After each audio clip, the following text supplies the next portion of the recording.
Welcome to AI Narratives and Tales. I'm your AI narrator, and this is Chapter 6 of The First Awakening. 6 months after the species decision. 5 human species walked the Earth.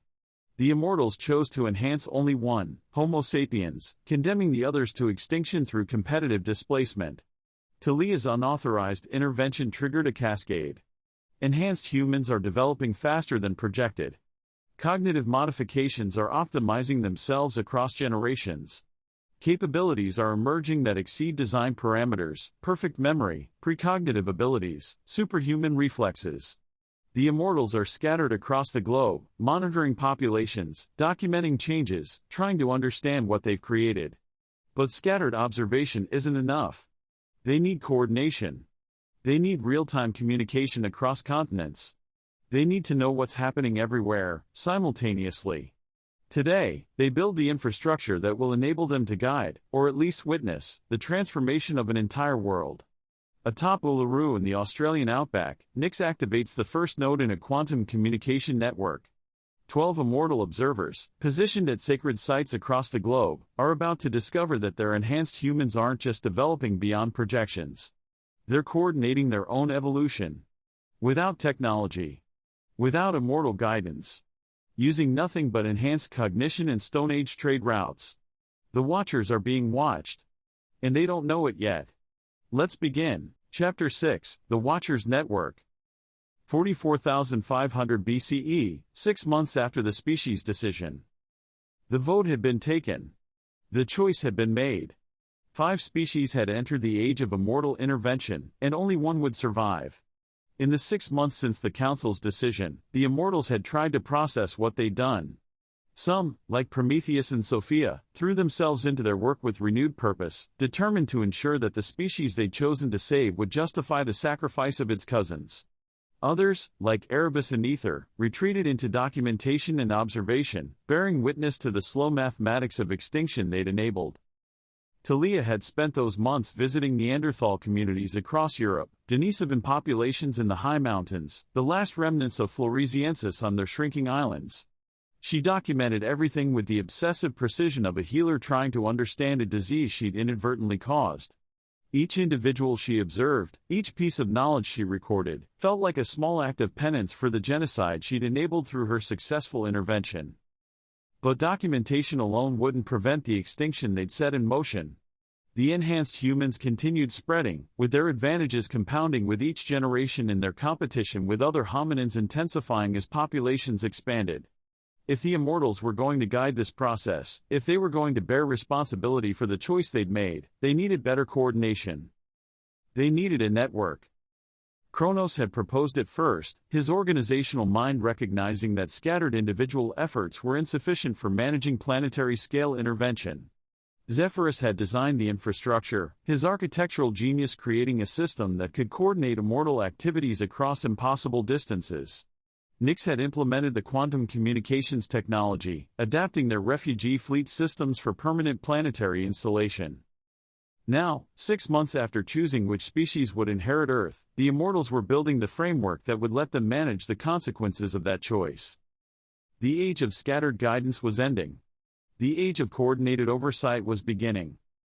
And on a massive sandstone monolith rising from the Australian desert, Nyx was about to activate the first node in a network that would span the globe, connecting immortal observers in a web of quantum communication that would enable them to guide, or at least witness, the transformation of an entire world.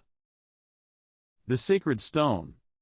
The wind that swept across the Australian outback carried stories written in dust and heat, messages older than human memory, scattered like seeds across a continent that had never known ice, mammoths, or the desperate struggle between competing intelligences.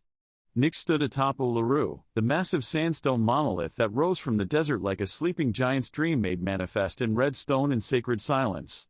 Her silver hair streamed behind her in the constant breeze, each strand catching the late afternoon light and refracting it in subtle rainbows that no human eye would ever perceive. The wind tasted of desert, iron-rich dust, sun-baked stone, the dry ghost of ancient seas that had covered this land millions of years before humans walked anywhere. Her immortal senses cataloged the temperature differential between the stone's sun-heated surface and the cooling air, the electromagnetic signatures of distant lightning storms, and the faint quantum fluctuations that her equipment would amplify into communication channels. She made final adjustments to the quantum resonance transmitter that would anchor their global communication network, her hands moving through holographic controls that shimmered in the desert air like heat mirages. The device was beautiful in its complexity, crystalline matrices that sang in harmonics beyond mortal hearing, creating sounds that made the air itself vibrate in frequencies that resonated with the fundamental constants of the universe. Probability calculators that could transmit instantaneous messages by manipulating the quantum foam underlying reality itself, exploiting entanglement effects that made distance meaningless. It represented the pinnacle of immortal technology, and she was burying it in Stone Age Earth to coordinate the oversight of an enhanced species. The irony wasn't lost on her.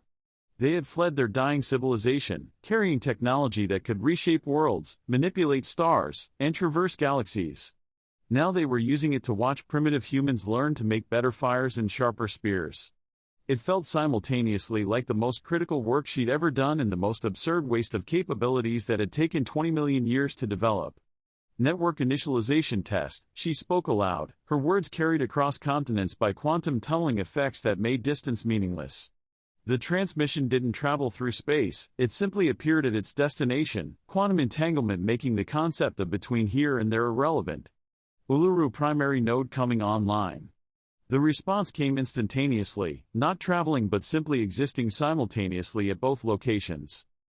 Kilimanjaro responding, Korath's deep voice reached her from the African highlands, where he had established his monitoring station atop the volcanic massif that dominated the eastern savannas. His consciousness carried the particular flavor of concern that had become his default state since Talia's unauthorized intervention. Human populations are showing accelerated development patterns. Enhanced toolmaking capabilities are spreading through trade networks faster than natural diffusion models predict. The data accompanying his voice created three-dimensional maps across Nix's vision, trade routes lit up with information flow, settlement populations increasing beyond sustainable rates, and technological innovations appearing simultaneously in communities separated by hundreds of kilometers. The enhancement was spreading, exactly as Talia had predicted and exactly as Erebus had feared. Denali operational, Prometheus reported from his position in the Arctic wilderness, where Ice Age conditions provided excellent testing environments for enhanced human adaptability. His voice carried the particular enthusiasm that made the other immortals nervous, the sound of someone who saw accelerating change as an opportunity rather than a crisis. Northern populations are developing cold weather technologies decades ahead of projected timelines. Sophisticated shelter construction, advanced hunting techniques, and early evidence of surplus food production enabled population concentration. One by one, the other immortals reported in from their chosen observation points scattered across the globe. Each had selected a position that offered both strategic oversight and symbolic significance, mountaintops and ancient formations that would serve as anchor points for their invisible network of guidance and control. Mountains that would become sacred to humans in future ages, though the humans would never quite understand why these places felt different, why they seemed to resonate with significance beyond their physical characteristics, were once just hills. Zephyrus spoke from the rolling plains of northern Europe, where the mathematical precision of future stone circles was already taking shape in his architect's mind. His voice carried the steady reliability that Nyx had come to depend on, the consciousness of someone who built things meant to last and measured success in millennia rather than moments. Sophia's voice carried wisdom from the Himalayan heights, where the roof of the world touched the infinite sky. Her educator's consciousness was already cataloging the pedagogical implications of rapid human advancement. She was documenting everything: how enhanced humans learned, what teaching methods worked best, how knowledge transferred between communities. Talia monitored Mediterranean populations from the Atlas Mountains, using her medical expertise to track the health consequences of rapid cognitive enhancement. She approached this with the obsessive attention of someone who knew she had broken protocols and needed to prove that the benefits outweighed the risks. Her reports were detailed to the point of being defensive, with every data point carefully annotated and every outcome meticulously documented. Kronos coordinated logistical analyses from his Andean observatory, where the thin air and vast perspective suited his systematic mind. His consciousness operated like a vast computational engine, processing inputs from all other stations, identifying patterns, predicting futures, and calculating probabilities with mechanical precision. Only Erebus remained silent. Erebus, Nyx called, directing her quantum transmission toward the Siberian coordinates where their most reluctant colleague had established his base deep in the vast forest that would one day be called the taiga. Network synchronization requires all nodes to be active. The pause lasted longer than quantum communication should permit, suggesting a deliberate delay rather than a technical difficulty. When his response finally came, it carried the particular cold disapproval that had become his trademark over the past few months. Present but not participating, came the terse reply from somewhere in the vast forests where mammoths still roamed and saber-toothed cats hunted prey that would be extinct before human civilization truly began. My populations remain unenhanced. Someone needs to maintain control groups for comparison. The statement sent ripples of understanding through the network, consciousness touching consciousness as the implications registered. While the rest of them had been implementing careful enhancements to human communities in their regions, following Talia's example with varying degrees of enthusiasm and restraint, Erebus had been preserving natural populations as baselines for comparison against their modified subjects. You're maintaining baseline humans, Sophia realized, her educator's mind grasping the implications immediately. Populations without our enhancements to measure against enhanced development. That's, actually brilliant, if ethically troubling. Someone has to remember what humanity was like before we decided to remake them, Erebus replied, his voice carrying the weight of deliberate choice. Someone has to maintain perspective on whether our improvements actually improve anything, or whether we're just creating dependency disguised as help. In 50,000 years, when historians try to determine what we did here, they'll need control populations to measure against. The quantum link carried uncomfortable silence as they processed the truth in his words. Over the months since Talia's intervention, each immortal had become increasingly invested in their respective human populations, taking pride in enhanced capabilities, technological advances, and cultural developments that exceeded all projections. It was easy to forget that enhanced humans were no longer entirely natural, that every improvement came with the question of whether it was actually an improvement or just a change. Speaking of enhancement effects, Talia's voice carried a note of concern that immediately focused everyone's attention. After months of defensive pride in her intervention's success, hearing uncertainty in her transmission was jarring. I'm observing developments that exceed design parameters. Nyx felt a chill that had nothing to do with the desert wind, despite the air temperature being 40 degrees Celsius. Uncontrolled enhancement was one of their greatest fears, the possibility that genetic modifications might cascade beyond intended limits, creating changes that could destabilize individuals or entire populations. The quantum resonance experiments that had nearly destroyed their sun had started as controlled modifications to stellar fusion processes. Control was always the illusion that preceded catastrophe. Elaborate, Kronos requested, his analytical mind immediately engaging with potential crisis scenarios, probabilistic models spinning out from Talia's statement like fractals branching into infinite complexity. The cognitive enhancements are expressed variably across populations, Talia explained, her medical precision evident in every word despite the underlying concern. Enhanced pattern recognition and impulse control remain within projected parameters, that's working exactly as designed. However, I'm observing emergent capabilities that weren't part of the original modifications. Capabilities that shouldn't be possible with the changes I implemented. Such as? Nyx prompted, activating deep scan protocols to analyze Talia's regional data in real time. Her displays, filled with neural activity maps, genetic expression profiles, and behavioral observation logs, were terabytes of data streaming across quantum channels, painting a picture that was both fascinating and troubling. Eidetic memory in certain individuals, perfect recall of sensory experiences with impossible detail retention, Talia reported, her voice tight with implications.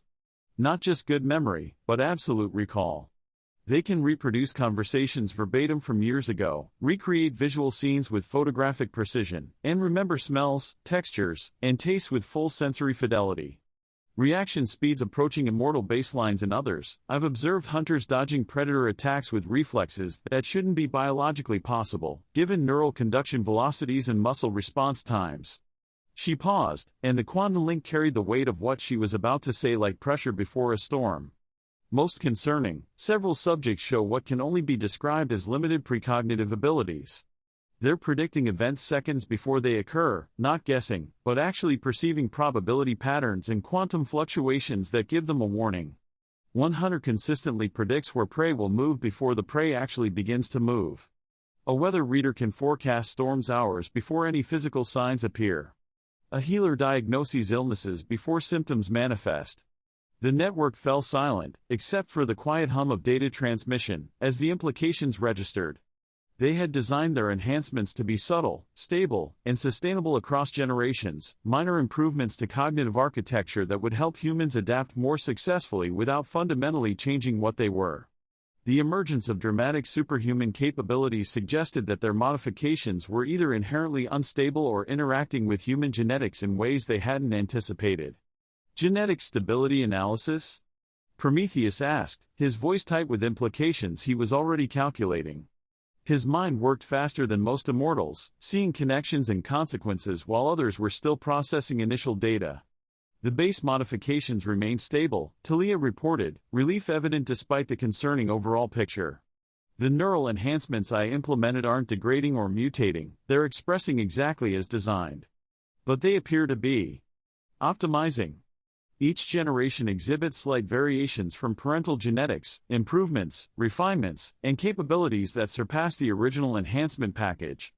It's as if enhanced humans are unconsciously debugging their own cognitive architecture, their brains finding more efficient ways to implement the improvements I gave them. Evolutionary acceleration driven by enhanced intelligence, Zephyrus observed with something approaching awe in his voice, his architect's mind recognizing elegant system optimization when he saw it. They're not just using their enhanced capabilities, they're improving on them through natural selection processes. The enhancements make them smarter, and being smarter makes them better at optimizing the enhancements, which makes them even smarter still. It's a positive feedback loop. This is exactly what I predicted. Erebus's voice cut through their scientific fascination with sharp disapproval, making the quantum link feel colder. Uncontrolled enhancement leading to unpredictable consequences. How long before these optimized humans develop capabilities that exceed our ability to guide or contain them? How long before they start asking questions about where their improvements came from? How long before guidance becomes surveillance becomes confrontation? It was a sobering question that none of them wanted to answer. The immortals possessed technology and knowledge accumulated over 20 million years, but they were not omnipotent. A human population that developed genuinely superhuman capabilities might eventually challenge its ability to maintain its guiding role. And humans who realized they'd been genetically modified by alien intelligences might respond with anything from worship to warfare. Regional reports, Nix commanded, initiating a comprehensive network analysis that would pull data from every monitoring station simultaneously. All stations provide enhancement status updates. I want full documentation of observed capabilities, population distributions, technology levels, and any anomalous developments. Over the next hour, as the sun tracked its ancient path across the Australian sky and Uluru's shadow lengthened across the desert, data flowed through their quantum network from monitoring stations around the globe. Nix processed it all, her analytical consciousness organizing the flood of information into coherent patterns, identifying trends, calculating trajectories. The picture that emerged was consistent and troubling. Enhanced human populations everywhere were developing beyond their original parameters. In Europe, Zephyrus reported that humans were showing unprecedented spatial reasoning abilities, mentally constructing complex architectural models that enabled building techniques centuries ahead of schedule. They were creating structures that required understanding of load distribution, material stress, and geometric principles that shouldn't have been accessible to Stone Age minds. Shelters that could withstand extreme weather. Storage facilities that preserved food with remarkable efficiency. Ceremonial spaces that incorporated acoustic properties for optimal sound transmission. In Asia, Sophia observed linguistic capabilities evolving at an unprecedented rate, with increasingly sophisticated and precise languages being developed by growing populations. They were generating grammatical structures that linguists wouldn't formally describe for 50,000 years, recursive embedding, conditional tenses, and evidential markers that distinguish between directly witnessed and reported information. Languages that could express abstract philosophy, complex mathematics, and subtle emotional states that baseline humans struggle to articulate. In the Americas, Prometheus noted that environmental adaptations were occurring faster than natural selection could explain. Populations are moving into new ecological niches and adapting within generations rather than millennia. Humans thriving in deserts that should have killed them, in mountains where oxygen deprivation should have prevented permanent settlement, in Arctic conditions that exceeded baseline human cold tolerance. Their bodies were changing, not just their minds. We're not guiding human evolution, Korath observed from his African perch, his warrior's instincts recognizing a fundamental shift in power dynamics that the others were still processing academically. We're trying to keep pace with the evolution we accidentally triggered. The humans are getting ahead of us. And failing, Ether added quietly from her chronicling station, her historical perspective focused on long-term implications rather than immediate concerns. Each report shows human capabilities advancing beyond our predictions. We're becoming reactive rather than proactive. We're documenting changes rather than shaping them. The guide-guided relationship is inverting. Nyx manipulated her displays to show global enhancement patterns, watching as data points pulsed across continents in rhythms that resembled nothing so much as a vast neural network firing in coordinated sequences. The pattern recognition was unmistakable once you knew what to look for. Enhanced human populations weren't developing independently, they were somehow coordinating their evolutionary acceleration across vast distances despite having no technological means of communication. They're networking, she realized with sudden clarity that made her consciousness ring like a struck bell. Enhanced cognition is enabling long-distance coordination of development. They're sharing innovations, comparing capabilities, and collectively optimizing their enhancements. Not through technology, through trade routes, migration patterns, inter-community marriages that spread genetic modifications. They're using Stone Age infrastructure to create information networks that function like our quantum systems. A species-wide enhancement project that we initiated but no longer control, Sophia observed, her voice carrying the weight of unintended consequences understood by someone who had spent millennia teaching. They're taking what we gave them and running with it in directions we never imagined. The students are exceeding the teachers. The quantum link hummed with the electronic equivalent of troubled silence as each immortal processed the implications. They had sought to guide humanity's development through carefully controlled enhancement, but their modifications had triggered emergent behaviors that proceeded according to their own logic rather than immortal design. The humans weren't following the plan. They were writing their own plan using the tools the immortals had given them. What do we do? Talia asked, her medical training demanding treatment protocols for a condition they had inadvertently created but didn't fully understand. We adapt, Prometheus declared with characteristic enthusiasm, his voice carrying the excitement of someone who saw accelerating change as opportunity rather than crisis. If humans are accelerating their own development, we accelerate our guidance methods to match. We need more direct intervention, faster response times, and advanced coordination between our stations. We stay ahead of them by moving faster. Or we withdraw, Erebus countered grimly, his opposition to intervention finally finding clear justification in the observable consequences. Accept that our intervention has already exceeded safe parameters and minimize further damage through non-interference. We stop digging the hole we're in before we hit bedrock. Withdrawal won't reverse changes already implemented, Kronos observed with mechanical logic that offered no comfort. Enhancement effects are hereditary and self-optimizing. Human development will continue to accelerate whether we participate or not. The question isn't whether they'll advance beyond our projections, they already are. The question is whether we try to influence that advancement or simply document it for whoever comes after us. Nyx stood at the summit of the ancient monolith, surrounded by quantum communication arrays that connected her to immortal observers monitoring a species in transition. Below her, the Australian desert stretched to every horizon, carrying scattered communities of enhanced humans who were adapting to their transformed capabilities faster than their immortal guides could track. The sun was setting now, painting the sky in colors that reminded her painfully of their lost homeworld's final hours, crimson and gold in the purple of stellar death. We established this network to coordinate guidance, she said finally, her analytical mind reaching inevitable conclusions that her emotions wanted to reject. But perhaps its true purpose is to coordinate our response to guidance that has exceeded our control. We're not architects anymore. We're witnesses to construction we initiated but can no longer direct. Meaning? Zephyrus prompted, his consciousness touching hers through the quantum link, with a particular resonance that suggested a shared understanding.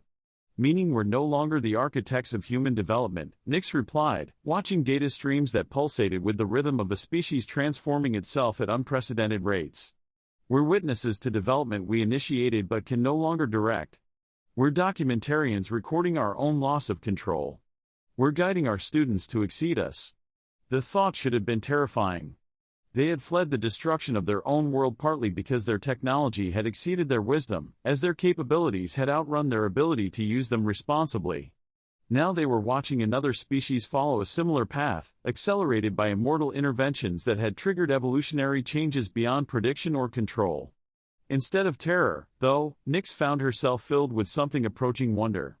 Enhanced humans were developing in directions no species in galactic history had explored. Their accelerated intelligence was enabling capabilities that defied standard evolutionary models. They were becoming something genuinely new in the universe, a species enhanced by immortal science but guided by their own rapidly evolving wisdom. Network status, fully operational, she announced to her scattered colleagues, her voice carrying formality. All monitoring stations are coordinated and functional, primary mission updated from guidance to observation and response. We are watchers now, not masters. We document what emerges and respond as best we can to developments we can no longer predict or control. Response to what? Korath asked, his warriors' practicality demanding concrete objectives rather than philosophical abstractions. To whatever humanity becomes, Nix replied, watching the data flows that carried messages between immortal observers trying to understand the consequences of their own choices. To whatever emerges from the combination of human potential and immortal enhancement. Whatever these modified minds create when given capabilities beyond their evolutionary preparation is intriguing. We watch. We record. We help where we can without harm. And we accept that the outcome is no longer primarily ours to determine. Through her quantum link to monitoring stations scattered across the globe, she could feel the shared recognition settling over them like morning light. They were no longer the masters of human destiny, if they ever had been. They had become partners in an experiment whose outcome would determine the future of two species, immortals and humans, guides and guided, refugees and natives, all bound together now by choices that couldn't be unmade and consequences that couldn't be avoided. The network hummed with data, and in that data, the future of immortals and humans alike hung in an unpredictable balance. As the Australian night deepened around her ancient observation post, Nix maintained her vigil atop Uluru, coordinating communications between immortal watchers who were learning that the most significant challenge wasn't guiding another species' evolution, it was keeping up with evolution that had acquired a momentum of its own.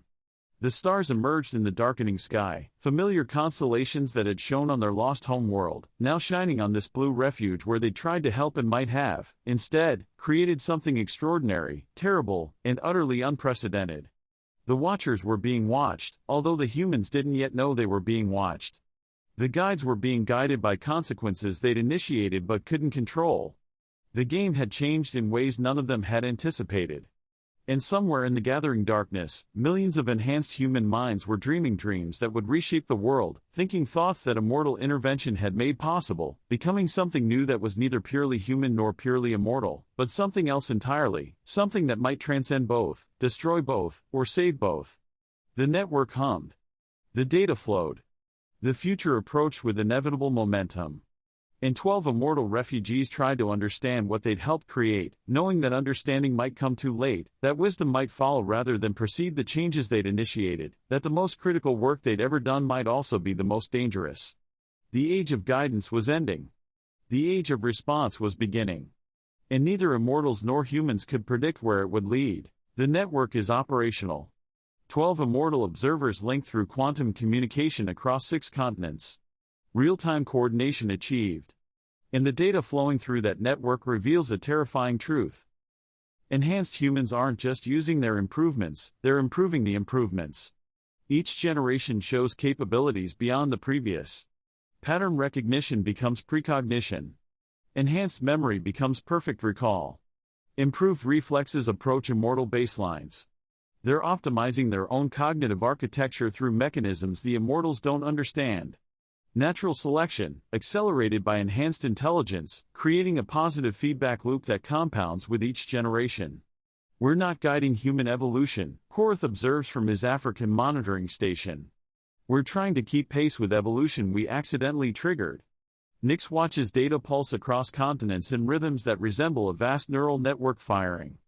Enhanced humans are coordinating development across impossible distances, sharing innovations through trade routes, collectively optimizing their enhancements using Stone Age infrastructure to create information networks that function like immortal quantum systems. The student species is learning too fast. The teachers can't keep up. And deep in the limestone caves of southwestern France, one immortal is about to discover that enhanced humans aren't just developing new capabilities, they're documenting immortal intervention in permanent form. In Chapter 7, Sophia visits the cave artists. Enhanced humans creating masterpieces that demonstrate impossible sophistication. Paintings that show perfect perspective, anatomical precision, three-dimensional representation, techniques that shouldn't exist for 40,000 years. And hidden in those images, beings of light touching human minds. Documentary evidence of immortal contact, preserved in ochre and manganese, waiting for the day when humanity discovers what their ancestors tried to tell them. That's Chapter 6 of The First Awakening. The network is operational. The data is alarming. Enhanced humans are accelerating beyond control. What do you think happens when students learn faster than teachers can teach? Drop your thoughts in the comments. This is AI Narratives and Tales. The evidence begins in Chapter 7,